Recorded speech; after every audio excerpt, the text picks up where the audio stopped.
اسلام کی آمد سے پہلے دنیا افراتفری کا شکار تھی۔ حضرت محمد صلی اللہ علیہ وسلم نے اسلام کا پرامن پیغام دیا اور آنے والے وقتوں کے لیے دنیا کو بدلنے کے قابل تھے۔ اس کے تعارف کے ساتھ اسلام نے سازگار اور ترقی پسند قوانین لائے جنہوں نے سب سے زیادہ پسماندہ طبقوں کو ترقی دی۔ تاہم یہ قوانین بیکار ہوتے اگر زمینوں کو فتح کرنے اور اسلام کے پیغام کو پھیلانے والے انتہائی طاقتور رہنما نہ ہوتے۔ پیارے نبی کی رحلت کے بعد 4 سال خلفاء نے قیادت سنبھالی اور جتنے بھی علاقوں کو فتح کیا وہاں مثبتیت اور امن پھیلایا۔ زیادہ تر لوگ پیغمبر محمد اور علی بن ابی طالب جیسے مٹھی بھر مسلم رہنماؤں کے بارے میں جانتے ہیں، تاہم ان میں سے سینکڑوں ایسے ہیں جنہوں نے دنیا میں انقلاب برپا کیا۔ تو آج ہم ان میں سے چند ایک کے بارے میں بات کرنے والے ہیں۔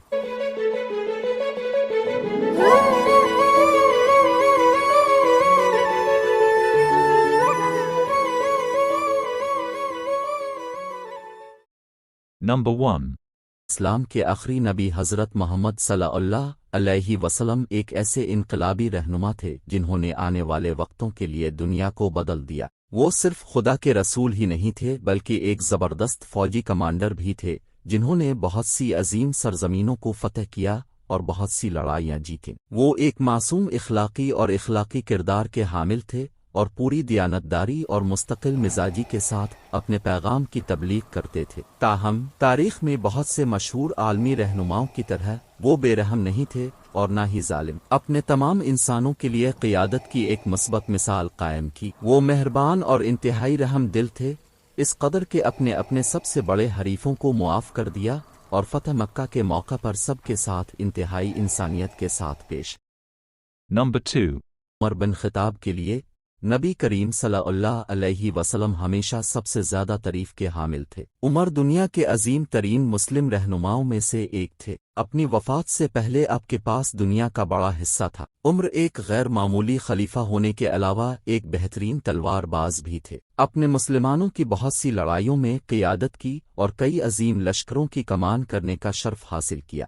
تاہم حضرت عمر نہ صرف اپنی بہت سی فتوحات کے لیے مشہور تھے، وہ انصاف اور دیانت کے غیر متزلزل احساس کے لیے مشہور تھے۔ اپنے جن علاقوں کو فتح کیا وہاں بہت سے نئے قوانین بنائے۔ وہ بردبار اور مہربان تھے اور ان میں قائدانہ انداز شامل تھا۔ مزید یہ کہ حضرت عمر کو جیل کے نئے نظام، جدید عدالتی نظام اور بہتر مالیاتی نظام متعارف کرانے کا اعزاز حاصل ہے۔ وہ ہر لحاظ سے ایک حقیقی تبدیلی لانے والے رہنما تھے۔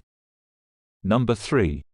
علی بن ابی طالب رضی اللہ عنہ اسلامی تاریخ کے عظیم ترین اور بہادر آدمیوں میں سے ایک کے طور پر جانا جاتا ہے۔ حضرت علی نے پوری دنیا کے مسلمانوں کے لیے صحیح مثال قائم کی۔ وہ ایک بہترین سفارتکار تھے جنہوں نے مسلم کمیونٹیز کے اندر تنازعات کو حل کرنے کی کوشش کی۔ مزید برآں پیغمبر کے چچازاد بھائی کے طور پر وہ نئے عقیدے کو قبول کرنے اور اس کا دفاع کرنے والے اولین لوگوں میں سے ایک تھے۔ اس کے علاوہ حضرت علی ایک غیر معمولی تلوار باز تھے اور ان کی مہارت ان کے مخالفین میں سے کسی سے بھی بے مثال تھی۔ ان کی دانشمندی اور اسلامی فقہ کی گہری سمجھ نے انہیں تاریخ کے بہترین مسلم رہنماؤں میں سے ایک بنا دیا۔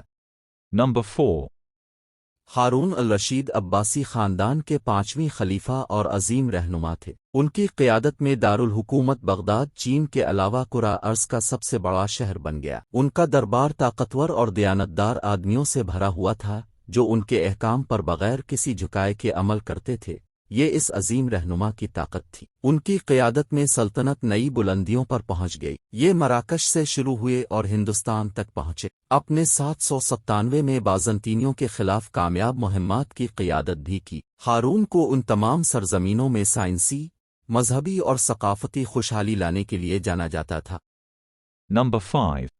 غزنوی سلطنت کے سب سے بڑے رہنما غزنی کے محمود نے سلطان کا لقب اختیار کیا تھا جس کا تقریباً ترجمہ اتھارٹی شخصیت کا ہوتا ہے۔ وہ افغانستان میں پیدا ہوئے اور اپنے والد سبکتگین کے ساتھ شامل ہوئے جو غزنوی سلطنت کے بانی تھے۔ وہ اپنے والد کے ساتھ اس وقت لڑے جب بعد میں 994 میں خراسان پر قبضہ کر لیا۔ اپنے والد کے انتقال کے بعد غزنی کے محمود نے اپنی وراثت کو آگے بڑھایا اور ایک طویل اور بہت کامیاب فوجی کیریئر قائم کیا۔ انہوں نے ایک وسیع سلطنت بنائی جس نے جدید دور کے ایران، افغانستان، ہندوستان اور پاکستان کا احاطہ کیا۔ غزنی کا محمود اپنے تیر اندازوں کے لیے سب سے زیادہ مشہور تھے، جو دشمنوں کو بہت دور سے مار سکتے تھے۔ دوستو آج کے لیے اتنا ہی۔ اگر آپ کو یہ ویڈیو پسند آئی ہے تو ویڈیو کو لائک کریں۔ میں ملتا ہوں اب سے اگلی ویڈیو میں، تب تک کے لیے اللہ حافظ۔